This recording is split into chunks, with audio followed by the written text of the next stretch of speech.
All your favorite wrestling shows rolled into one.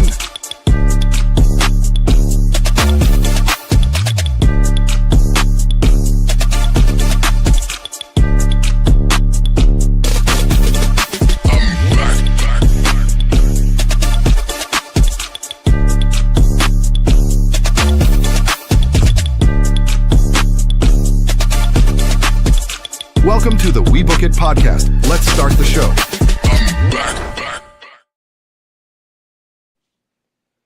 Hello and good evening, everybody, and welcome to another edition of the AEW Recap. I am your host, Coach, and thank you once more for joining me on this summer night. It is middle of July. This was a time for AEW to shine because there is literally no sports on tonight. There's no sports on tonight. This is the rare day where there's no sports. WNBA was on, but it started earlier in the day, so you could catch up to this. AEW could have a chance to really bring in the viewership. I'm not sure if they did that tonight, if I'm going to be completely honest with you. We're going to go ahead and jump right in, and I'll give you my thoughts of everything. We kick things off live from Boston, Massachusetts, and we have an AEW World Tag Team Championship right off the bat. It is Cage and Cope taking on the Death Riders, Wheeler Yuta, and Daniel Garcia. Right off the bat, the crowd instantly hates Wheeler Yuta with a F-U Yuta. At the very beginning of the match, Yuta, of course, soaks it all in and says, yep, do what you want. Do what you want for me. Other than that, that was really the only thing that was memorable about this match. It wasn't anything crazy. There was a nice little spot as Cage was arguing with the referee that Yuta and Garcia put Cope through the apron and had him crawl underneath. That was an okay spot. It really came to a head when Yuta was trying to undo the turnbuckle. The referee was getting ready to do that. Obviously, it was for a distraction for Garcia, but Cage saw that and low-blowed Garcia, sending him out of the ring. As the ref was fixing the ring pad, Yuta looked and saw that nobody was there, or Garcia was nowhere to be found. Cage then lifted up Yuta, and Cope hit a flying spear for the pin and the victory. So not the best not the best start, honestly, if we're talking about with this match. I think it was very anticlimactic for an opening match. On top of that, I also we'll get to it later because there was some there was more action afterwards. You had Jay White come down. You had the rest of the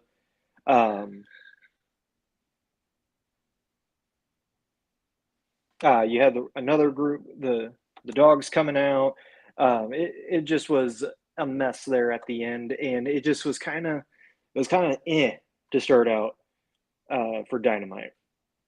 We get to our next match, which is Andrade El Idolo taking on Jake Doyle. Doyle definitely controlled the pace a little bit to start out with, especially with his strength.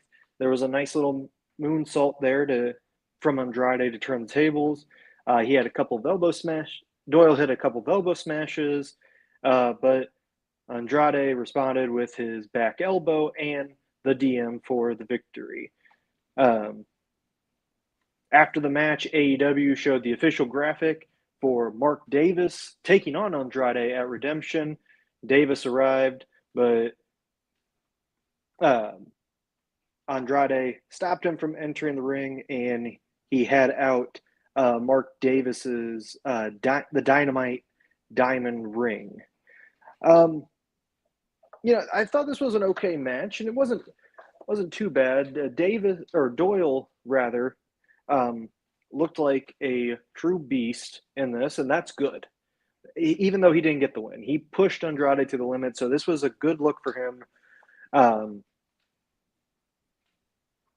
It should improve his status in the Don Callis family.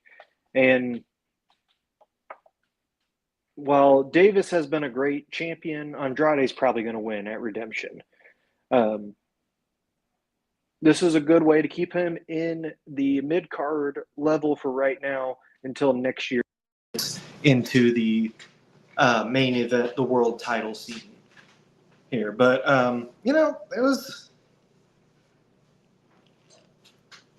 it was a pretty good match, especially after how the first match was. Also, the ladies love Andrade. The cheers for him after he removed his shirt were very telling. They were obviously wanting his pants to come off too. We get to our next segment, which is Kenny Omega's AEW World Championship celebration.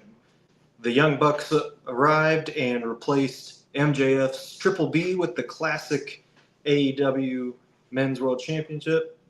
Omega promised that he would deliver the best version there has ever been at All In, and out came Will Ospreay. Ospreay basically talked about how Omega finally believed in himself and that it was great to see the old Omega back and that they are going to put on a great match at Wembley. However, this brought out Kevin Knight, the TNT champion, and he also congratulated Omega, but he said he was also promised by MJF a title shot and that he was cashing in that title shot for Redemption next Sunday. And while Omega loved the Jet, talked about all of his greatness and how good he is, he would grant that match if he left the Don Callis family. Knight did not like that and hit a sneak attack on Omega. Darby Allin then came in, and that got the Don Callis family out. And then the Death Riders came out to even the odds. And this was... I'll talk about the ending of the segment later, but the segment as a whole, I thought was great. Just a little long. I was invested, though, in it. But like I said, and you'll see why it might have gone a little overboard there as we get towards the end of our recap. I thought Omega and Knight's back and forth was really good. You can really see Knight coming into his own right now. And even if Knight is still early in his career, I think it just shows how much potential he has if he's already in the world title picture. I am looking forward to, I'm hoping that they're going to set this match for next Sunday at Redemption with Knight versus Omega. I think it'll be a good challenge for Kevin Knight. Side note, and this one's mainly for my fellow We Book It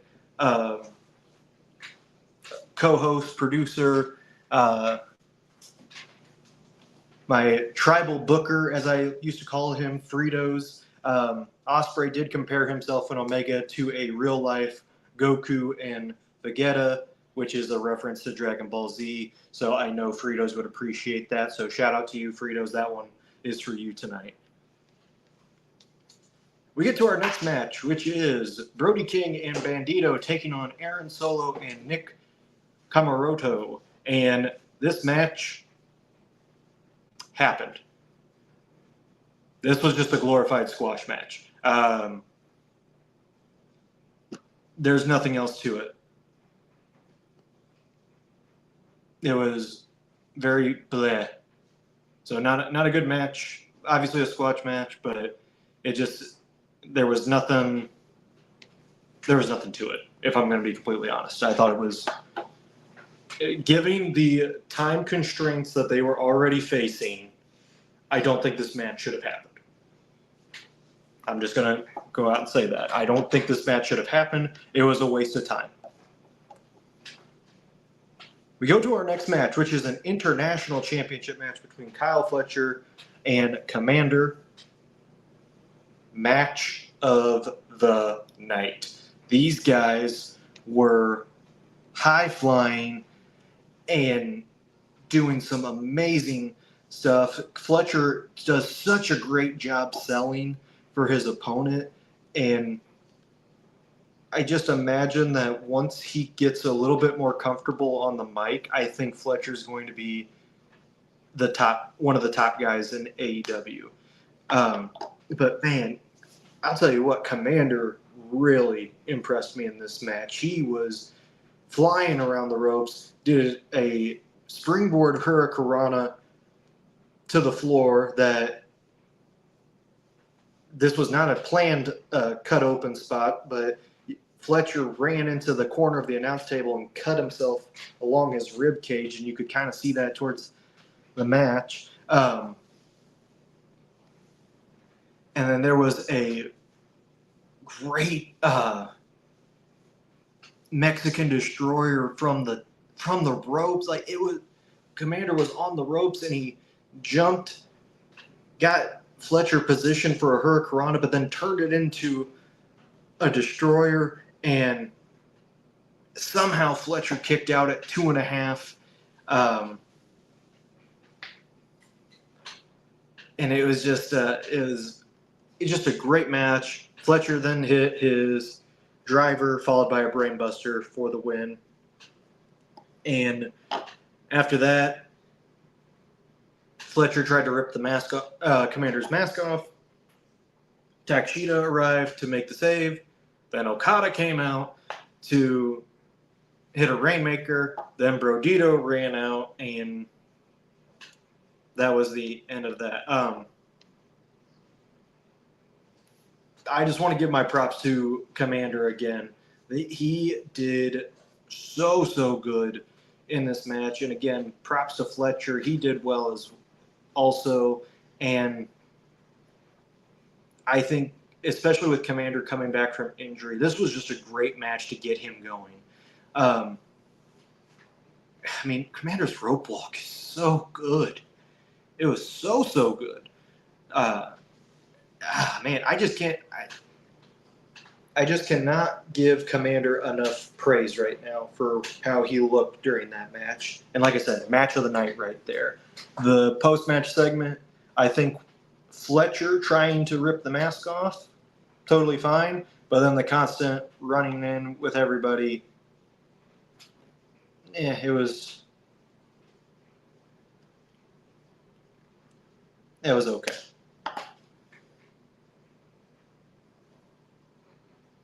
That's up on my arm there. Sorry. We get to our next match, which is Darby Allin versus Brian Cage. And Cage dominated Allin throughout the match, utilized his power against, obviously, the much smaller Allin. He actually, at one point, started curling, barbell curling Darby Allin at the beginning of the match.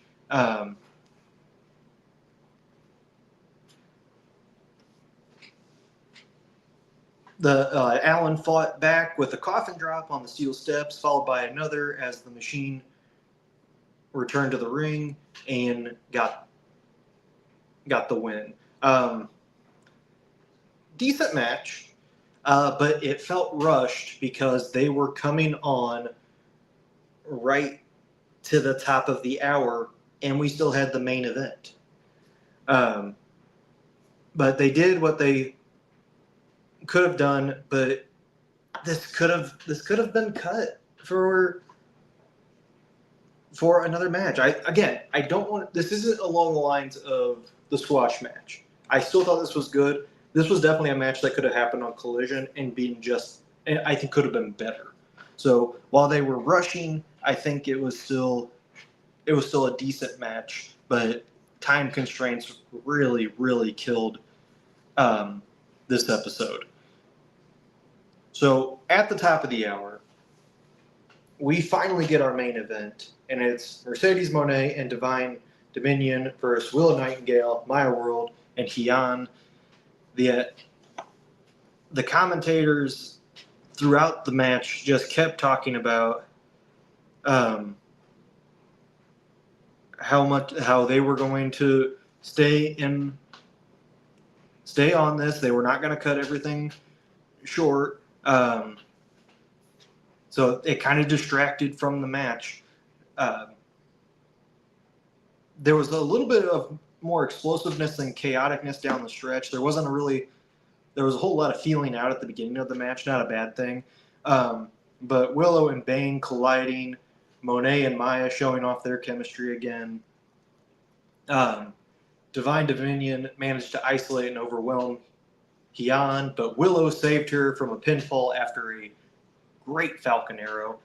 While Willow cleared out Cross and Bane, the CEO survived a great spear and sealed the win with the Moneymaker. This main event, pretty good. Again, the rushing is what was killing because of the time constraints. If we look at the bigger picture here, the win for Mercedes, I appreciate you, One Direction 444. Thank you for that comment. The win for Mercedes pretty much establishes that she's in the trio. Divine Dominion is now a trio with her, and they are a unstoppable force and should give Willow a major task in finding partners that can contend with Cross and Bane. Surprisingly, no tequila today, or Tequila. So it was a little surprising there. But despite the pacing issues, the crowd was into it. And, of course, Boston, being Mercedes' hometown, this was obviously going to be her big thing. And she finished off with it. Okay.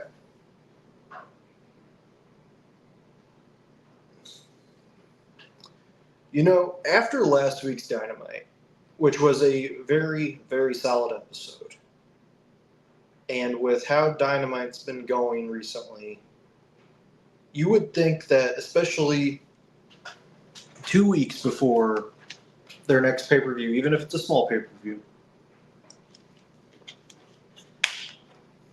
and again, keep in mind, there is nothing sports-related on tonight.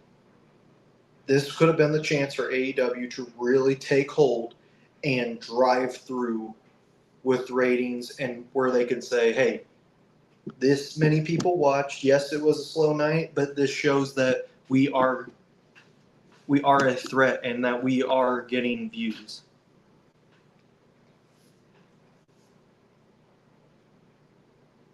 This whole Dynamite and going into Redemption just feels like has been just throw it against the wall and see what happens. And sometimes that's a good thing, but it's all about the execution of it. And the execution for this has not been there for Redemption.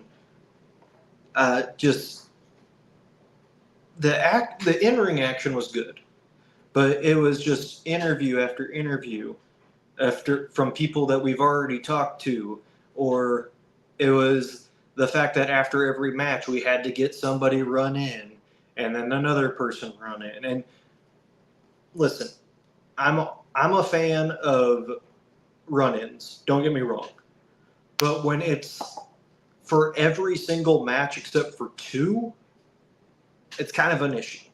You can't have it be throughout the entire time. And if this was WWE, I would be saying the exact same thing, because it is a shtick that really only needs to happen once or twice in a show. It can't happen almost every single time. Also, there are so many freaking factions happening right now. I'm starting to get confused on who's with who. Like Ospreay is now officially a Death Rider tonight. So does that mean the Death Riders are now a face group, or are they still a heel group? I mean, the crowd was chanting "F you" to them, but it's just a lot of unnecessariness, if that's a word. Like, if you keep it simple like it has been the last couple weeks for Dynamite, you are going to get good shows. Tonight, however, was not that, and it feels like there is a rush to the finish line for Redemption next Sunday, especially after a great Collision too. Collision was really good on Saturday. This was a big disappointment tonight. Now, do I think Redemption is going to be a great pay-per-view? Absolutely, because the matches that have been announced so far are going to be great. But Dynamite this week did not sell why fans should spend their money on a show that AEW is basically throwing together last minute. And that was very disappointing, especially with how, again, I want to point this out. Tonight was a night for AEW to own the TV stations, to own the ratings, because there was no other sporting event on. There was the ESPYs, but nobody watches the ESPYs anymore. Those used to be cool. Now they're not anymore. AEW had a chance, and they didn't get it done.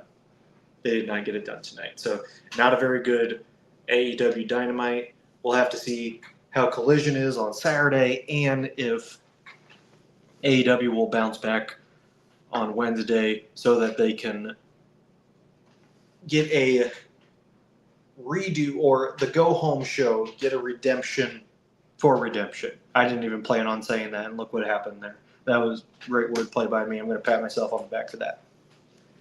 All right. Well, that's going to do it for another edition of the AEW Recap.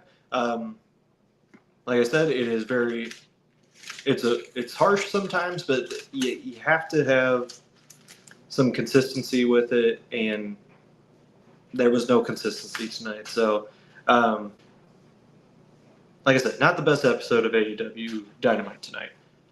We'll see if they'll bounce back next week. But that's it for me for another edition of the AEW Recap. Please remember to like, share, and subscribe to all of our content here at the WeBook Podcast. And if there's something that you like from this show specifically, leave a comment.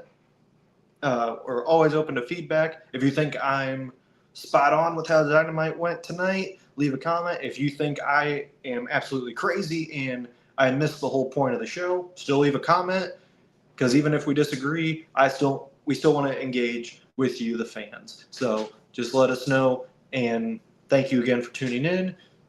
Special shout out to my producer, Virgil, for the night. And for one last time, I am Coach for the AEW Recap. I'll see you all next week.